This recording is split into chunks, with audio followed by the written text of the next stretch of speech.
नमस्कार दोस्तों, माया नगरी में आपका स्वागत है। हाजिर हूं मैं एक दिलचस्प जानकारी के साथ। तो दोस्तों, वीडियो को पूरा देखें और अगर आपने अब तक हमारा चैनल सब्सक्राइब नहीं किया है तो सब्सक्राइब करें, लाइक करें और शेयर करें।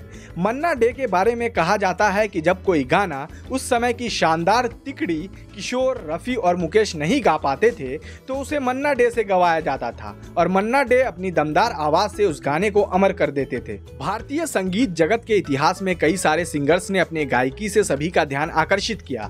बॉलीवुड की बात करें तो 40 से 50 के दशक से ही एक से बढ़कर एक संगीतकारों और गायकों ने अपनी प्रतिभा का परचम लहराना शुरू कर दिया। बॉलीवुड में लाइट सॉन्ग्स का चलन ज्यादा था और कभी कभी कुछ ही गाने ऐसे थे जो सेमी क्लासिकल हुआ करते थे। उस समय जब भी कोई ऐसा गाना आता जिसे रफ़ी, किशोर और मुकेश जैसे सिंगर्स भी न गा पाते तो उसे मन्ना डे से गवाया जाता था। बॉलीवुड के इतिहास में क्लासिकल की बहुत मजबूत पकड़ रखने वाला एक सिंगर जिसने कई सारे स्टेरियोटाइप को बदला और इंडस्ट्री में अपना एक अलग मुकाम हासिल किया। मन्ना डे के बारे में कहा जाता है कि जब कोई गाना उस समय की शानदार तिकड़ी किशोर, रफ़ी और मुकेश नहीं गा पाते थे तो उसे मन्ना डे से गवाया जाता था और मन्ना डे अपनी दमदार आवाज़ से उस गाने को अमर कर देते थे। मोहम्मद रफ़ी के दुनिया भर में जितने दीवाने हुए शायद ही किसी दूसरे सिंगर के हुए हों, मगर इसके बाद भी जब रफ़ी से पूछा जाता कि आपका फेवरेट सिंगर कौन है तो वो सिर्फ मन्ना डे का नाम लेते थे।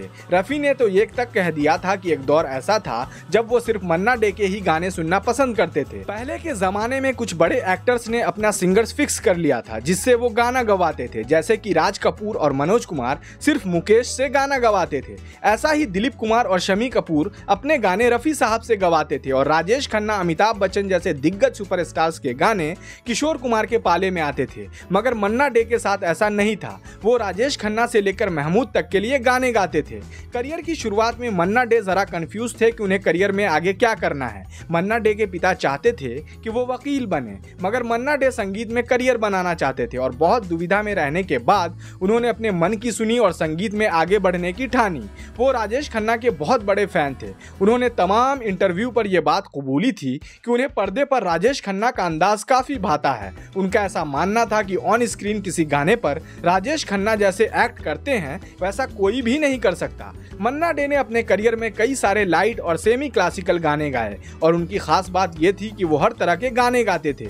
उनकी विविधता सभी को चकित कर देती थी। सिंगर ने पूछो न कैसे मैंने रैन बिताई, केतकी गुलाब जूही तू प्यार का सागर है, एक चतुर नार आओ ट्विस्ट करें, तुझे सूरज कहूँ या चंदा, ये रात भीगी भीगी जिंदगी कैसी है पहेली, नदियां चले चले रे धारा, ए भाई जरा देख कर चलो और कस्में वादे प्यार वफा जैसे सुपरहिट गाने गाए। उन्हें पद्मश्री, पद्म भूषण और दादा साहब फाल्के सम्मान से नवाजा गया। 24 अक्टूबर 2013 को मन्ना डे का निधन हो गया। तो दोस्तों, कैसी लगी ये दिलचस्प जानकारी हमें कमेंट कर जरूर बताएं। फिर हाजिर रहूंगा ऐसी ही एक दिलचस्प जानकारी के साथ।